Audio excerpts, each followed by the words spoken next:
L'idée de ce travail de sculpture est née de plusieurs choses. D'une manière générale, dans mon travail d'artiste, qu'il soit de l'ordre de la peinture ou de l'installation, je travaille autour de la transformation, des passages d'un état à un autre, de l'enfance à l'adolescence, mais de l'adulte à l'animalité ou à l'animal, des failles, des interstices où les choses changent et se métamorphosent. Ce projet de sculpture s'appuyait sur cette idée-là, c'est-à-dire qu'à la fois c'est une seule pièce mais qui est plurielle. Le titre est important, puis on pourrait commencer par ça. Le titre c'est « Je suis une louve ». Donc c'est un titre qui est assez affirmatif, qui déjà donne le sexe et le genre, et d'autre part propose une position quasiment de guerrière dans cette affirmation-là.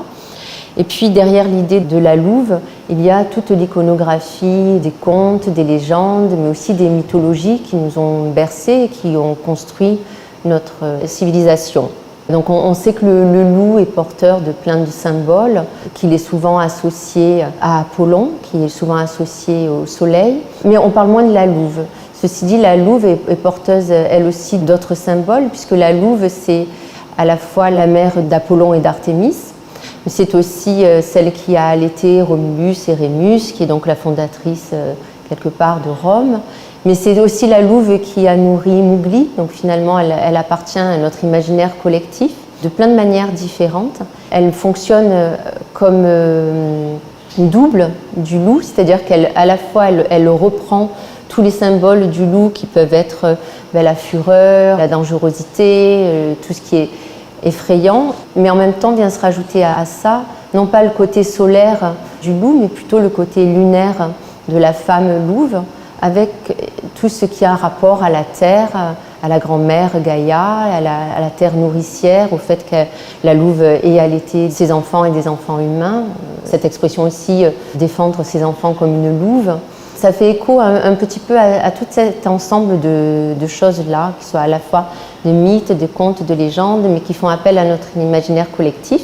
qui en propose une nouvelle lecture, qui syncrétise l'ensemble de ces choses-là, pour aujourd'hui proposer une pièce d'une louve qui arrive comme ça, affublée de masques, qui porte un loup d'ailleurs, donc il y a aussi un jeu de mots entre l'apparat qu'elle a porté, le nom de ce loup, c'est une louve qui porte un loup sur son visage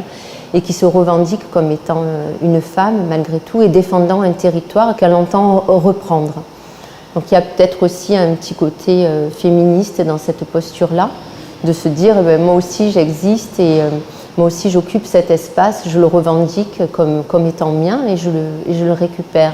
Il y a aussi quelque chose qui est important pour moi, c'est l'idée de la filiation et de la transmission de mère en fille. Et donc dans cette sculpture-là, j'ai travaillé sur des petites parties de crochet avec ma mère et j'ai travaillé avec ma fille aussi sur d'autres petites parties, comme s'il y avait quelque chose qui se passait de mère en fille et qu'on pouvait à la fois raconter l'histoire de la vie dans notre filiation. Ça fait partie des choses qui m'intéressent dans l'idée